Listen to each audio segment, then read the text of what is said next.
بسم اللہ الرحمن الرحیم۔ السلام علیکم۔ وظائف اینڈ ہیلتھ ٹی وی کو پلیز سبسکرائب کر لیں، تھینک یو۔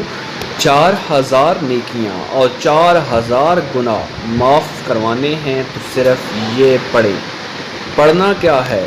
رسول اللہ صلی اللہ علیہ وآلہ وسلم نے فرمایا، بسم اللہ الرحمن الرحیم، جو شخص بسم اللہ الرحمن الرحیم کی تلاوت کرتا ہے تو اللہ تعالیٰ بسم اللہ کے ہر حروف کے بدلے میں اس کے نامہ اعمال میں 4000 نیکیاں درج فرما دیتا ہے اور اس کے 4000 گناہ معاف فرما دیتا ہے اور اس کے 4000 درجات بلند فرما دیتا ہے۔